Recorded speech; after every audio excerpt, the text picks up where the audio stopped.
Hello everyone, welcome back. तो आज का ये वीडियो होने वाला है on the chapter photosynthesis in higher plants.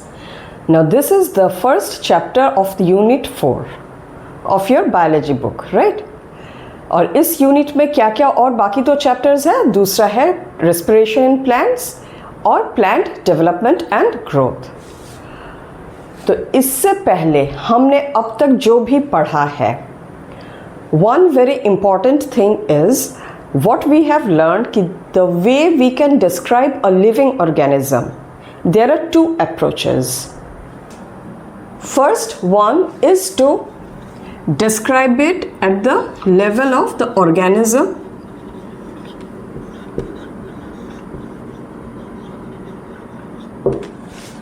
दूसरा, you describe it at molecular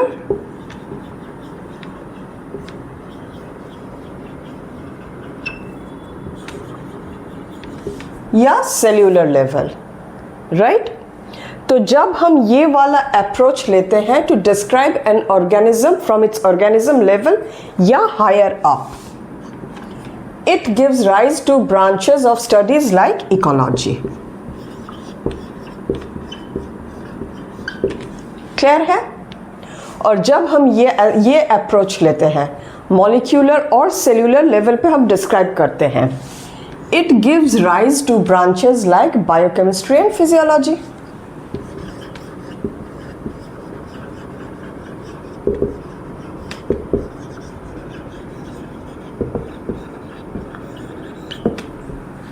clear है।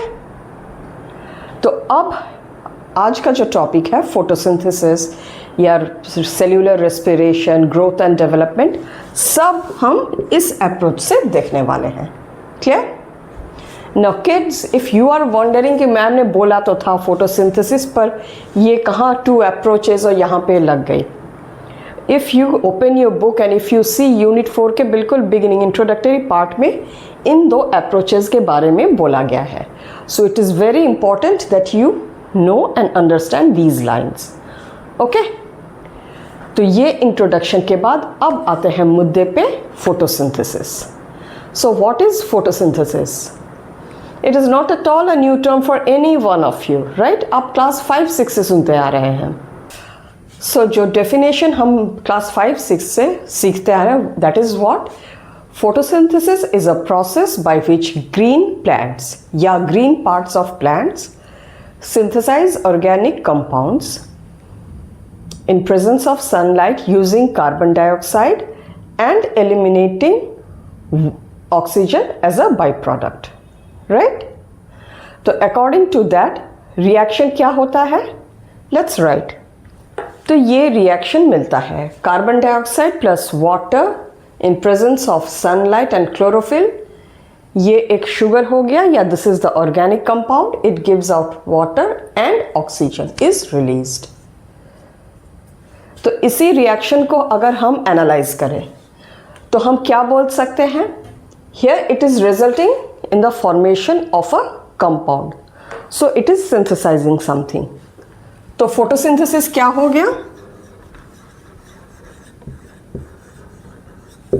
an anabolic process. अब इसमें there is energy being given in the form of sunlight. तो ये जो reaction हो रहा है, it is absorbing energy, right?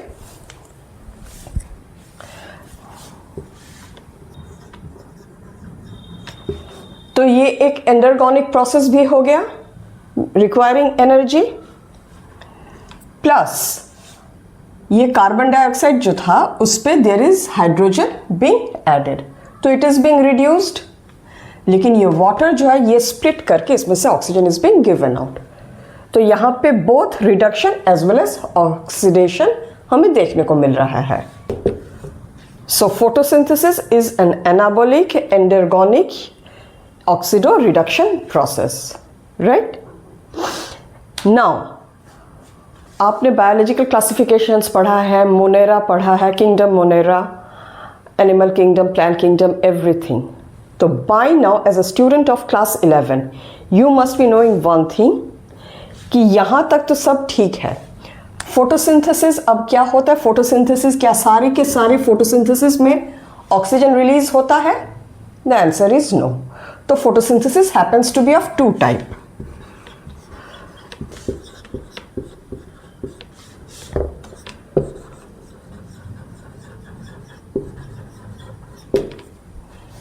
एक एरोबिक हो गया जिसमें ऑक्सीजन निकल रहा है, एक एनारोबिक हो गया जिसमें no oxygen is evolved.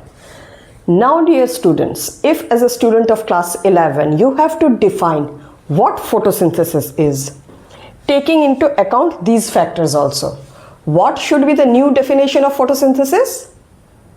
Let me write it for you.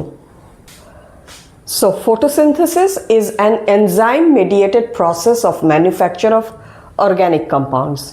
This is true for any organism that is doing photosynthesis, वो aerobic हो anaerobic हो, multicellular large trees हो या unicellular bacteria या eukaryote हो, right?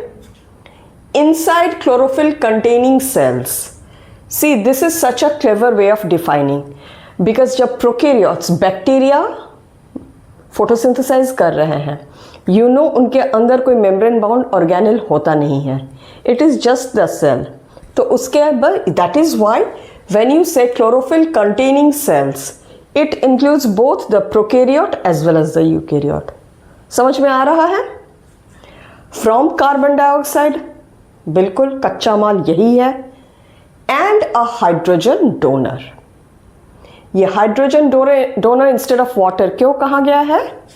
बिकॉज एनारोबिक बैक्टीरिया में, अभी हम एक्सपेरिमेंट्स में पढ़ेंगे, ऑक्सीजन इवॉल्व नहीं होता, क्योंकि वहाँ पे जो सोर्स ऑफ हाइड्रोजन है that is not water, that are compounds like H2S, वो स्प्लिट हो जाता है. वेरएज एरोबिक फोटोसिंथेसिस में it is the water that is split और hydrogen is used and oxygen is released. तो बेसिकली क्या, carbon dioxide को रिड्यूस करने के लिए एक सोर्स ऑफ हाइड्रोजन चाहिए. And when you are defining photosynthesis by this way as a hydrogen donor, you are including the aerobic as well as the anaerobic photosynthesis also. Clear? Using radiant energy. So students, now tell me, let me know in the comment section, is this not a very good way of defining photosynthesis after knowing कि photosynthesis can be aerobic, anaerobic or right? तो ये तो हो गया photosynthesis का definition. अब photosynthesis हमें कहाँ कहाँ देखने को मिलता है? Plants, all autotrophic plants that can include an alga, bryophyte, pteridophyte, gymnosperms और those large angiosperms, right? Few members of the protists and some bacteria. Clear है? तो ये जो प्रोसेस है फोटोसिंथेसिस, अपना खाना खुद बनाना, what is its importance?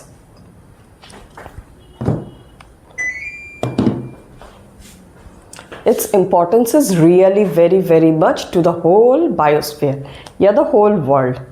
How so? Photosynthesis होता है तब भी हम सब इस दुनिया में टिक पा रहे हैं. फोटोसिंथेसिस अगर नहीं होता तो हमें भी खाना नहीं मिलता. क्यों? ना तो वो प्लांट बड़ा होता, ना उससे कुछ प्रोड्यूस होता, ना हर्बीवोर्स टिक पाते, ना कार्निवोर्स टिक पाते. सो photosynthesis is the process which is at the core of the process which feeds the entire world. क्या ये कहना बहुत गलत होगा? नहीं. So let us first look at the importance of photosynthesis. Primary source of food on earth. ये नहीं तो हम भी भूखे मरेंगे, ये अगर नहीं होगा, right? They release oxygen into the atmosphere, absorb carbon dioxide. हम the breathing animals या breathing organisms जो carbon dioxide छोड़ रहे हैं, the carbon dioxide that is being released from burning of fuels atmosphere पे काफ़ी हद तक उसे डिक्रीज करते हैं. Why? Because they are using the carbon dioxide for the photosynthesis, right? और अगर वो ऑक्सीजन रिलीज ना करे, हम तो जन्म होते ही मर जाएंगे, या तो फिर हमें एनारोबिक ह्यूमन बीइंग होना पड़ेगा, राइट? कभी उस एंगल से सोचा है? Another thing is that productivity of crops depend on the rate of photosynthesis. Agricultural crops जितना ज़्यादा फोटोसिंथेसाइज करेंगे उतना ज़्यादा उनका बायोमास होगा, उनका ज़्यादा बायोमास होगा तो प्रोडक्टिविटी भी उतनी ही बढ़ेगी। क्लियर है? सो this was all about definition and importance of photosynthesis. इस चैप्टर में क्या है? इस चैप्टर में हम एक्सपेरिमेंट्स पढ़ेंगे, the requirement of photosynthesis, then the light reaction, dark reaction and the factors affecting photosynthesis. Now students, आज हम जो जानते हैं photosynthesis के बारे में, was this the knowledge from the very beginning? From the very beginning को छोड़ देते हैं। अगर हम 16th या 17th सेंचुरी पे भी जाए तो भी हमारा जो ज्ञान था, क्या वो ज्ञान आज के ज्ञान के बराबर है? No. It took many years, over hundreds of years and many experiments which in bits and pieces contributed to the knowledge of photosynthesis what we know today, right? तो एक बार तो हमारा उन एक्सपेरिमेंट्स का और उन कंट्रीब्यूशंस का देखना बनता है। फिर हम क्या देखेंगे कि what are the requirements of photosynthesis, उसका क्या मतलब निकलता है। Just think of it is this way, जैसे हम कोई खाना बना रहे हैं तो उस खाना बनाने के लिए हमें क्या क्या चाहिए? सबसे पहले वो इंग्रेडिएंट्स, फिर the source of energy which is the stove और the induction stove, right? And then you cook it, the process of cooking. तो knowing the ingredients of photosynthesis is equivalent of knowing the ingredients of a recipe. वो देखेंगे। फिर the light reactions which is what, cooking, जो energy source है वो, and then the dark phase. Okay, और ये chapter बहुत ही इंटरेस्टिंग है बट थोड़ा लंबा भी है, तो इसीलिए इस चैप्टर को मैं 3 वीडियोस में बांटूंगी। तो आज के वीडियोस में अब हम एक्सपेरिमेंट्स देखने वाले हैं एंड देन द रिक्वायरमेंट्स, और you can say the ingredient for the recipe. Okay, तो शुरू करें विद एक्सपेरिमेंट्स। सो एक्सपेरिमेंट के लिस्ट में सबसे पहले हम जो एक्सपेरिमेंट देखेंगे, the objective of that experiment is to show कि chlorophyll and light both are necessary for photosynthesis. ये वाला एक्सपेरिमेंट आपने पहले वाले क्लासेस में भी पढ़ा है, फिर भी एक रिवीजन हो जाए। This is a pot of plant. हम कैसा प्लांट लेंगे? एक plant with a variegated leaf. Variegated leaf मतलब क्या? जहाँ पे ग्रीन एंड वाइट पैचेस हैं, right?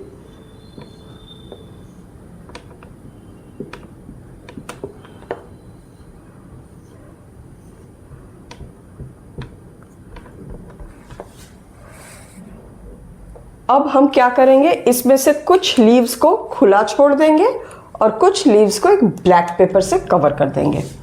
So let us cover this with black paper. ये सब खुला हुआ है and we expose them to what? Sunlight for the radiant energy. तो let them do the photosynthesis. हो गया, 1-2 घंटा रख दिए, फोटोसिंथेसिस हो गया। फोटोसिंथेसिस हो गया तो क्या? स्टार्च भी बना है। Now we will test both the leaves for the presence of starch. कौन सा वाला test? The iodine test, right? तो this tests positive for starch, this tests negative for starch. Clear है? तो ये नेगेटिव क्यों हो रहा है? बिकॉज इसको सनलाइट नहीं मिला। क्लोरोफिल तो था, इसमें क्लोरोफिल था, लेकिन क्लोरोफिल के साथ साथ सनलाइट भी था। तो सिर्फ एक क्लोरोफिल के हो जाने से फोटोसिंथेसिस नहीं होता, इन दोनों को साथ साथ होना है। क्लियर है? Experiment number 1। अब एक छोटा सा रिवीजन कर ले जिन्होंने अभी मेरा वीडियो ऑन बायोमॉलिक्यूल्स देखा है। ये स्टार्च ब्लू कलर क्यों देता है? वाई? कमेंट सेक्शन पे लेट मी नो, रिवीजन भी हो जाएगा। आयोडीन टेस्ट जब हम स्टार्च का करते हैं तो why does it give the blue colour?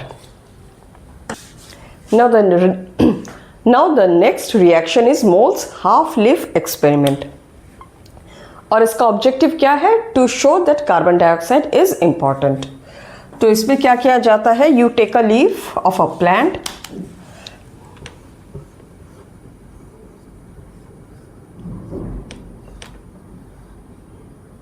एक लीफ को हाफ ऑफ अ लीफ को एक टेस्ट ट्यूब में हम घुसा देते हैं,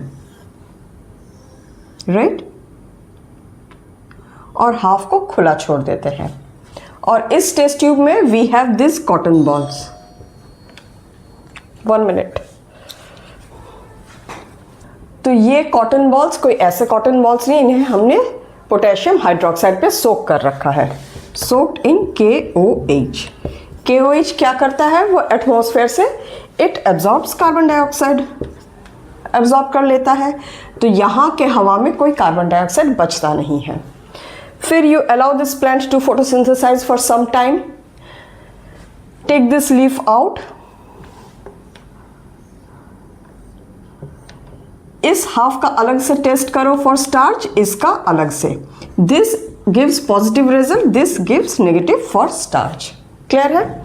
तो इस एक्सपेरिमेंट से भी पता चलता है कि carbon dioxide is very important for, और the most, one of the most, carbon dioxide and sunlight, right, important for photosynthesis.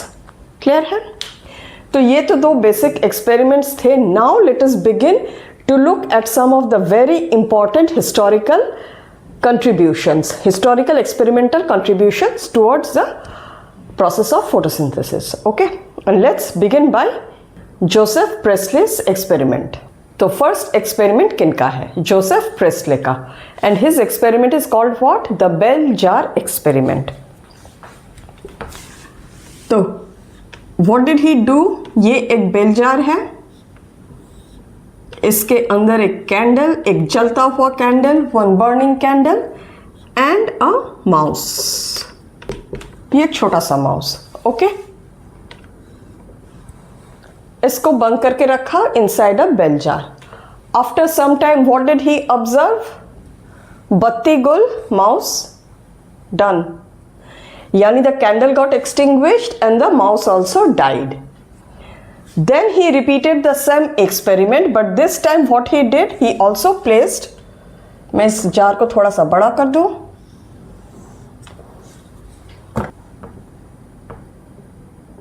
a mint plant।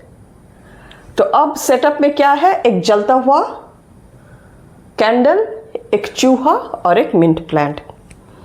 फिर ही ऑब्जर्व कि ये कैंडल जल रहा था, शम्मा नहीं बुझी, माउस भी जिंदा था और प्लांट तो प्लांट था। So what he concluded from this experiment? He concluded कि द मिंट प्लांट और the plant restores to the air what is spoiled या by the burning candle and the mouse. Clear है?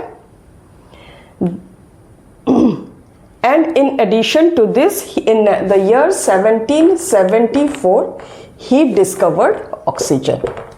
Clear है? Bell jar experiment is very easy to remember and understand. तो I hope आपको समझ में आया होगा। इसके बाद हम देखते हैं जैन इंगलहाउस का एक्सपेरिमेंट।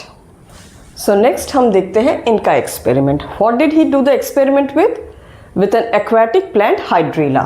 तो उन्होंने क्या किया था? He took an aquatic plant.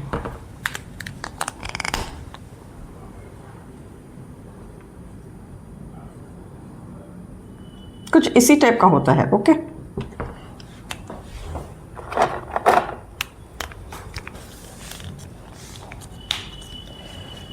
अब एक्वेटिक प्लांट है तो पानी तो होगा, पानी में ही रखना पड़ेगा। These are all the water and then he placed it in sun. Okay, sun को ब्लू से ही बना देती हूँ, क्या फर्क पड़ता है, ये कौन सा रियल सन है, right. Then when he exposed the setup to sun, photosynthesis हुआ। Okay, and after some time he found bubbles around the green parts. Clear है? Now he repeated the same experiment, same setup in darkness. And what did he observe? कि कोई bubble formation around the green parts नहीं हुआ था। तो इससे what was concluded? कि the presence of sunlight is very important for the photosynthesis to occur या for the release of oxygen. Clear है? Interesting. Then the next contribution is that of Julius von सैक्स. इनका कोई experimental setup या how did he do the experiment ये हम नहीं देख रहे हैं. What we are going to see is what his contribution was. तो उन्होंने थ्रू हिज स्टडीज क्या कहा था? ही हैड टोल्ड कि the green parts of a plant or the green leaves is where glucose is synthesized and this glucose is stored as starch. ये उनका conclusion था. And later on he said कि ये जो हम green leaves बोल रहे हैं या the green parts बोल रहे हैं, this green substance is actually some kind of a substance जिसे हम अब chlorophyll बोलते हैं. And he said that these green substances are located inside some special bodies. Now we call it as chloroplast. Okay, that was his contribution. Now let us go to the next experiment. Now the next scientist is T.W. Engelmann and his contribution is really one of the most important one. Why so? उनके experiment को पहले हम देखते हैं. So what he had done, he took a green filamentous algae. Clear है? And this was aquatic. Of course algae तो aquatic ही होता है mostly, right? And he placed it in water. और इस पानी में what he did, he left some aerobic bacteria. It was suspended all over. Clear है? Now this is the light. He used a prism. उन्होंने एक prism use किया to split the light.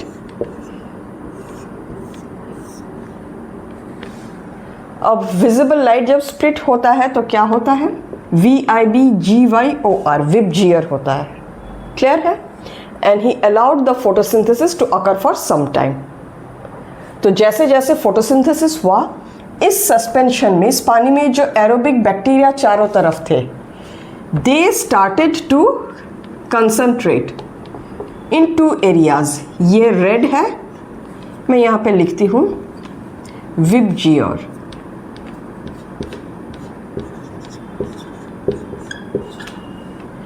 एक blue area में they started showing concentration the aerobic bacteria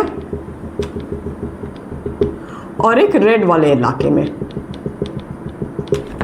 clear है? तो इससे क्या कंक्लूड हुआ था कि कुछ तो है यहाँ रेड लाइट और ब्लू लाइट में जहाँ शायद फोटोसिंथेसिस ज़्यादा हो रहा हो, इसीलिए ऑक्सीजन भी यहाँ ज़्यादा बन रहा है.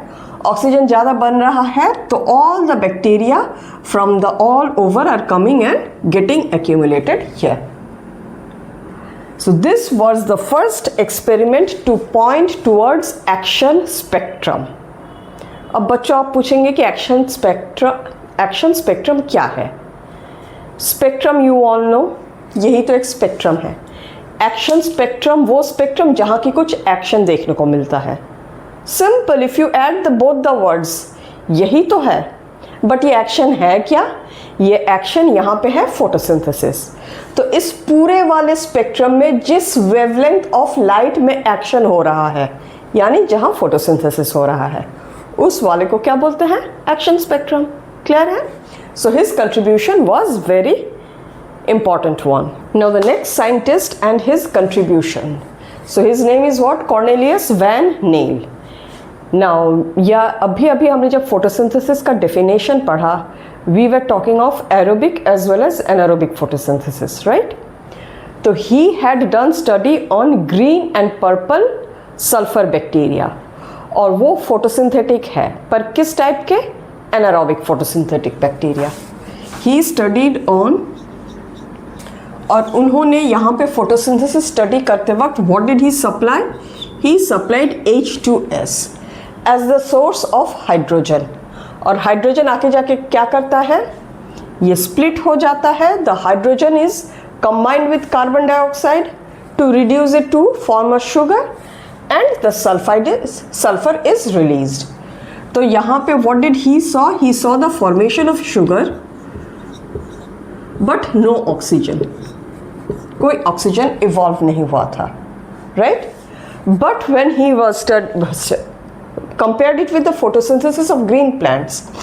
There the source of hydrogen was water. अब water भी यहाँ split हो जाता है. This goes and makes the sugar along with carbon dioxide, और ये जो ऑक्सीजन है प्लस ऑक्सीजन इसे रिलीज कर दिया जाता है, राइट.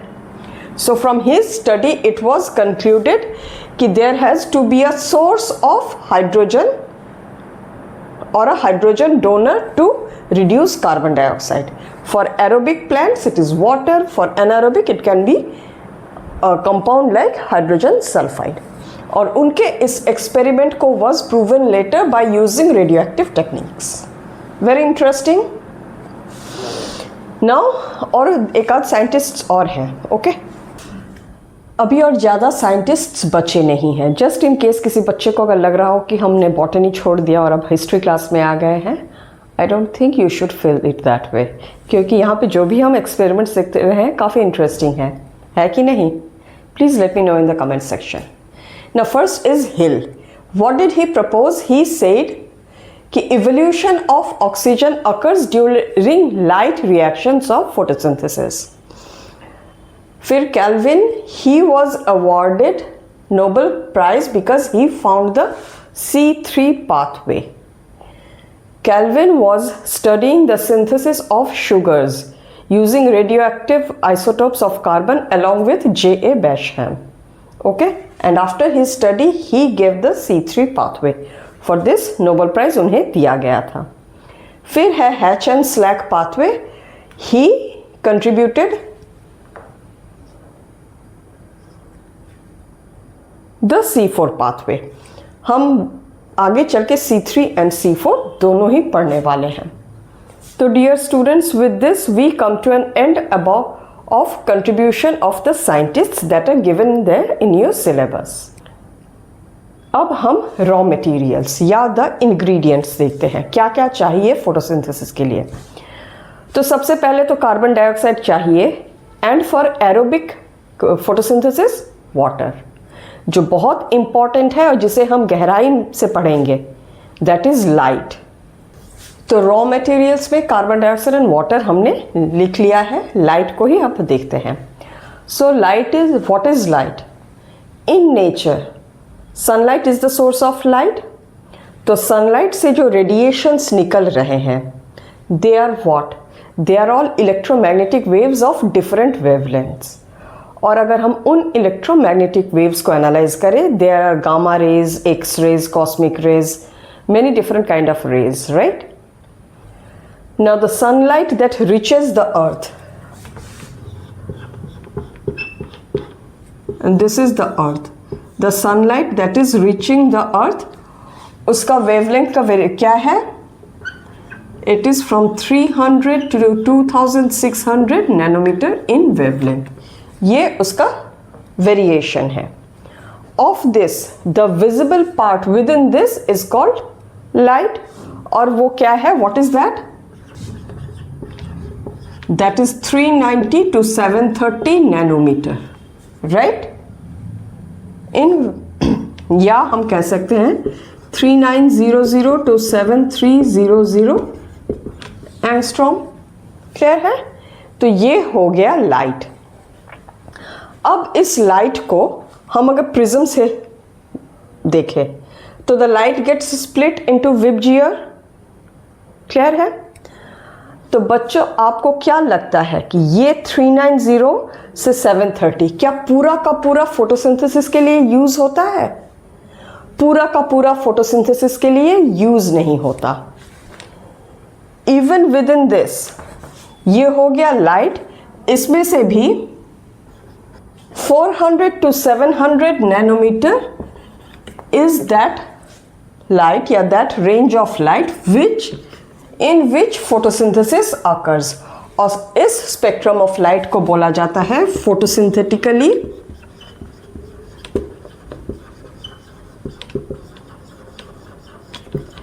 active radiation या PAR, राइट. तो अगर हम इंसिडेंट सनलाइट ले लेते हैं, say this is the entire incident sunlight, उसमें से this is the, actually we should not say sunlight, we should say sun radiation, solar radiation अगर हम ले लें, विच इज फ्रॉम 300 to 2600, तो वहां 390 से 730 इज द लाइट, और 400 से 700, 400 to 700 is the PAR। Clear है, समझ में आया? Now when you split the light we get this VIBGYOR. तो विबजियर जो है उनके वेवलेंथ के रेंज ये है। Okay, 390 to 430 is violet. Now anything below this, below यानी ये is called ultraviolet rays, or anything above this, actually anything above 700 is called infrared। Clear है? रेड लाइट स्प्लिट तो यहाँ तक होता है, 760 तक इसका रेंज है, बट क्लोरोफिल ए जो प्राइमरी फोटोसिंथेटिक पिगमेंट है वो 700 तक ही फंक्शनल रहता है और 700 तक ही वो एब्जॉर्ब कर पाता है। Anything beyond that is not absorb by chlorophyll. Clear है? इस रेंज में ब्लू एंड रेड सबसे ज़्यादा इफेक्टिव है इन फोटोसिंथेसिस और ग्रीन सबसे लेस। एक्चुअली ग्रीन लाइट को एब्जॉर्ब कम, रिफ्लेक्ट ज़्यादा किया जाता है। क्लियर है? And this is also one of the reason कि इन ट्रॉपिकल फॉरेस्ट जो बहुत थिक कैनपी ऑफ फॉरेस्ट होता है, the thick canopy of the trees, उसके नीचे जो भी पेड़ पौधे होते हैं they you will see that they are always smaller in size. Why? क्योंकि उनके पास जो लाइट आ रहा है वो मोस्टली ग्रीन लाइट रिफ्लेक्ट होके आ रहा है, blue and red is comparatively less, तो उनका फोटोसिंथेसिस रेट भी कम होता है। अब फोटोसिंथेसिस रेट अगर किसी पे कम हो तो बायोमास भी कम होगा। ओके, तो बच्चों समझ में आया ऑल अबाउट लाइट। अब हम उस ऑर्गेनेल को देखते हैं कहाँ होता है। You all know it is plastids, and what is plastid? Double membrane bound structure. So students, you all know the green plastids or the chlorophyll containing plastids called chloroplast are the sites where photosynthesis is actually taking place in eukaryotic cells. Always remember. तो वो क्या है? वो एक double membrane bound structure है। ये इसका out membranes हो गया। What is this? This is the matrix और स्ट्रोमा। यहां हमें क्या क्या देखने को मिलता है?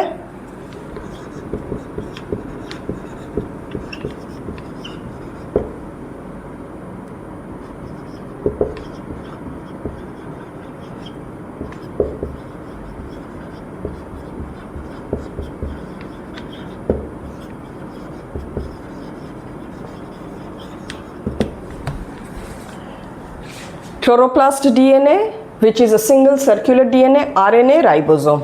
These three are responsible for making chloroplast semi-autonomous. हमने already cell organelles वाले chapter में देख लिया है, right? फिर starch, क्योंकि यहाँ starch synthesize हो रहा है, proteins and fat droplets. And matrix or the stroma is the site for dark reactions. मैं थोड़ा इधर कर देती हूँ, site for, नीचे दिख नहीं रहा, right? Site for, now these are all you know thylakoids. ये इंडिविजुअल थाइलाकॉइड्स है, जहां पे ये स्टैक्ड है it is called the grana, और जहां पे ये सिंगल है it is called intergranal thylakoid.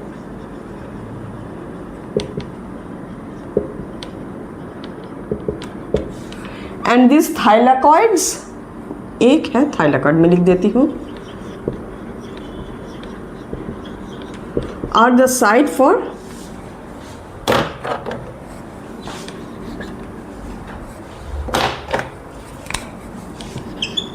Light reactions, right?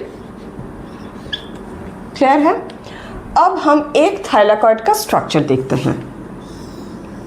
That is also a membrane bound सब ऑर्गेनेलिक स्ट्रक्चर, और ये जो मेम्ब्रेन है it is made up of lipids and proteins in 50-50 ratio. This side of the grana which is facing the stroma is actually called the unappressed side.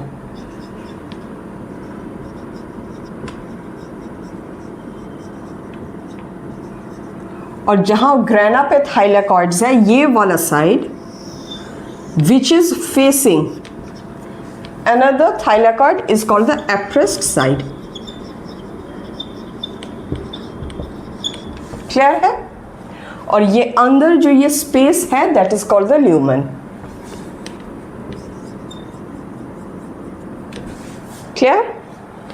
Now interestingly light reactions अगर thylakoids में होते हैं, this is the thing, ये membrane है, right?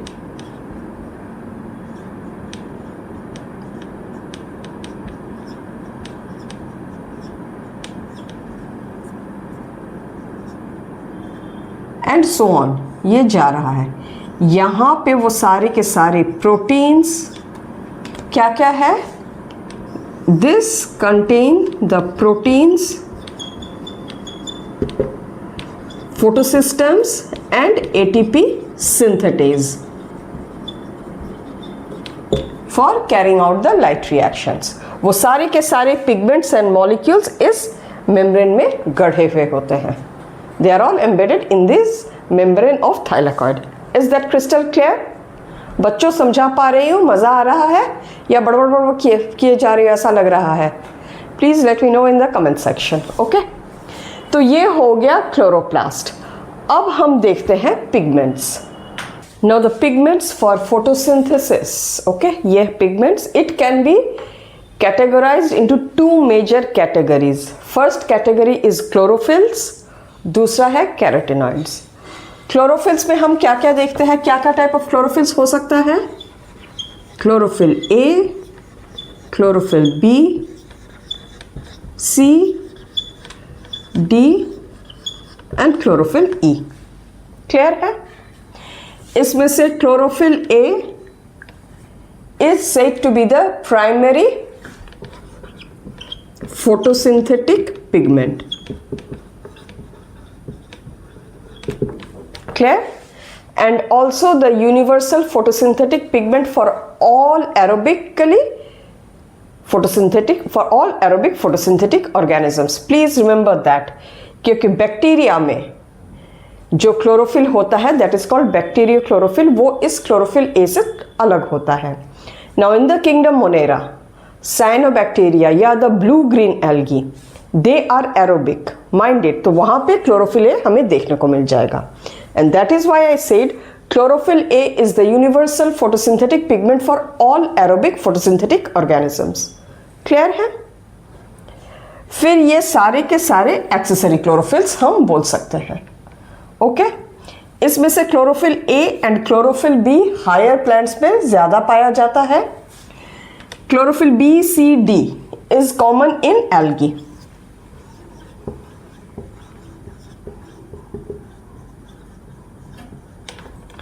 Chlorophyll E is very rare type, ये कुछ diatoms और एक आध एल्गी में देखने को मिलता है. क्लियर है? अब वापस घूम के क्लोरोफिल ए में आते हैं. Chlorophyll A can exist in two forms,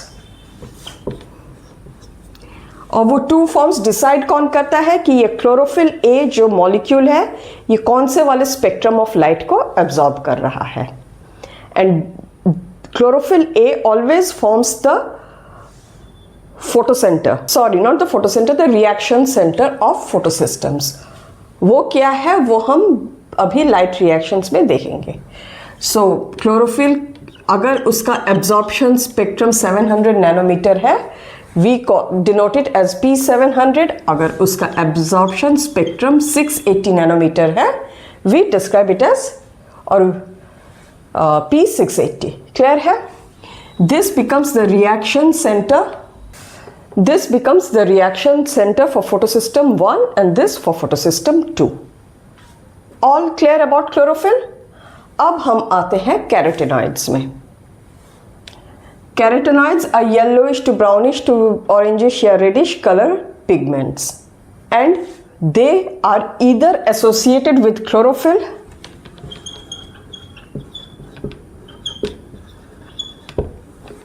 और they occur alone in chromoplast. Chromoplast पे जहां है वहां पे they are alone in chromoplast. Okay, clear है? They are okay. Now carotenoids can again be divided into two types. The first is called carotene and the second is called xanthophyll.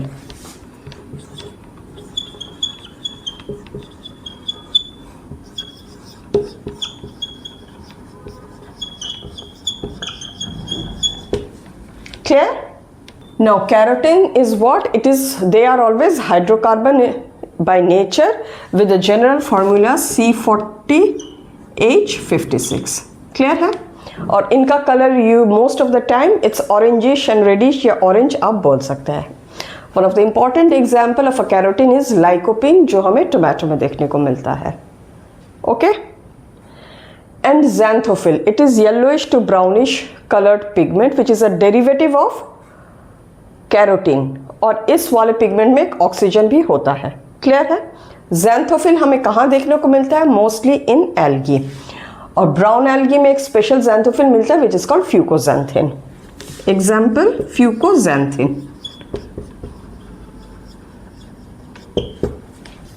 Clear है? Now अब जब हम पूरे सारे के सारे pigments को एक साथ देख रहे हैं, so chlorophyll A is the primary photosynthetic pigment PSP. The rest all chlorophyll B, C, D, E, and carotenoids are all rest all are accessory pigments.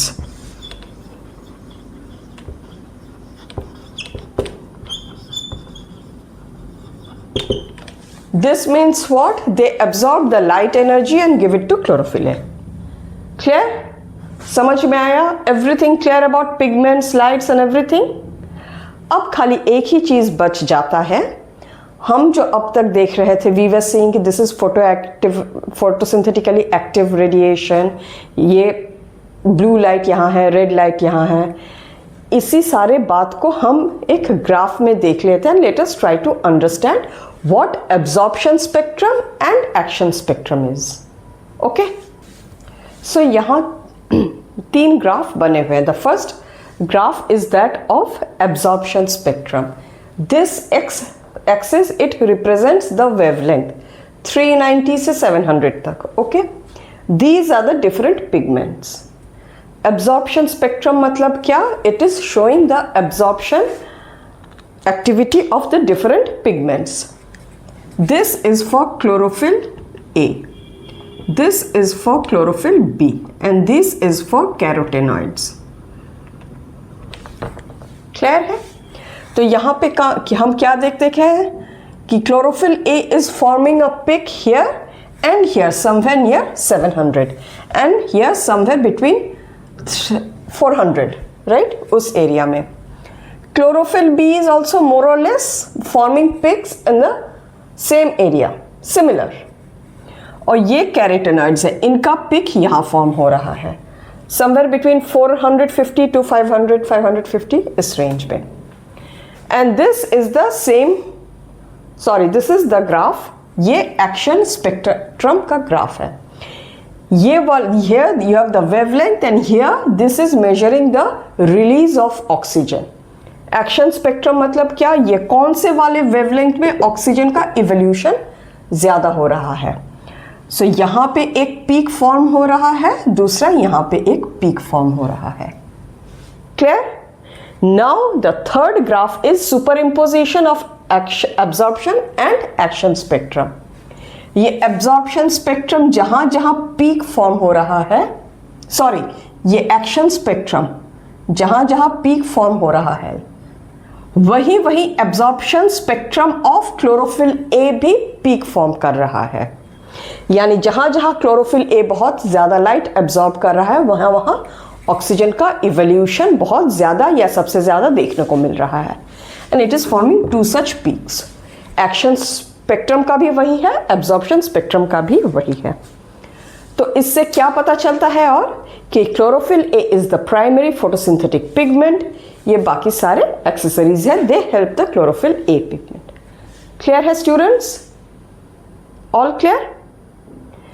तो किड्स, हमने अब तक क्या क्या देख लिया? We saw the absorption spectrum, action spectrum of different kind of pigments, what are the light they are absorbing and everything. Now one question may come in your mind very naturally कि हमें तो सब कुछ green ही दिख रहा है, तो ये पिगमेंट्स कहाँ छुपे हुए हैं? तो let us do the analysis or let us do a paper chromatography of a green leaf या a green part of a photosynthetic plant. Paper chromatography में क्या होता है? वो सारे के सारे पिगमेंट्स जो छुपे हुए हैं, दे show very beautiful colour band in the paper chromatography, और वहीं पे पता चलता है कि ये जो ग्रीन लीफ जो हम देख रहे हैं उसके अंदर कितनी खूबसूरत खूबसूरत रंग छिपे हुए हैं due to different pigments. Okay, तो let us just look at the table which depicts कि कौन सा वाला पिगमेंट क्या कलर देता है in a paper chromatography. So this is the list of the pigments and the color that they give in paper chromatography. Chlorophyll A, bright blue या blue green, bluish green. Chlorophyll B, yellowish green. Xanthophylls yellow and carotene yellow to yellowish orange. Now एक और छोटी सी बात मैं कह देती हूँ, although it is not in your book, but फिर भी ये chlorophyll का structure कैसा होता है? Chlorophyll का structure in general for all the molecules, it consists of two parts. Okay, a porphyrin head and a phytol tail. Porphyrin head is a pyrrole ring, is made up of four rings, pyrrole rings. Okay, और बीच में magnesium होता है. चारों ring इससे जुड़े हुए होते हैं. And the phytol tail is a long hydrocarbon chain.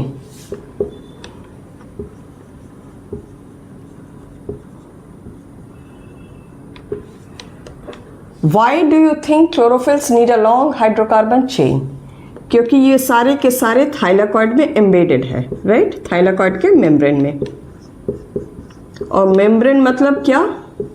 Lipid. तो कोई एक हाइड्रोकार्बन वाला स्ट्रक्चर होगा तभी तो उसको थाइलाकॉइड में उसको एंकर करके रखेगा. Is that clear? यही स्ट्रक्चर है. और क्लोरोफिल ए का formula is C52H72O5N4 magnesium. Clear?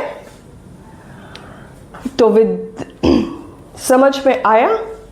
मजा आया या बोर हो गए? जो भी हुए हो please let me know in the comment section. And आज का वीडियो मैं यहीं तक रखती हूँ. तो इट इज़ समवॉट लाइक कि हमें कुछ खाना बनाना है. आज हमने खाली पूरे इंग्रेडिएंट्स को डिटेल्स में समझा. अगले दिन हम लाइट रिएक्शंस या किस टाइप का कुकवेयर चाहिए हमें, मतलब खाना, गैस स्टोव चाहिए, वुड फायर चाहिए या इंडक्शन कुकर चाहिए या माइक्रोवेव चाहिए या ओवन चाहिए, वो हीट किस फॉर्म में कैसे चाहिए हम वो देखेंगे. So that means what? It is equivalent to the light reactions.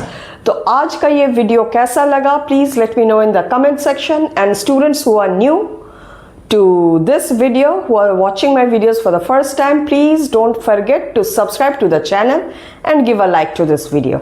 And I'm going to see you all very soon with the next part of the video. Till then, take care of yourself. Bye.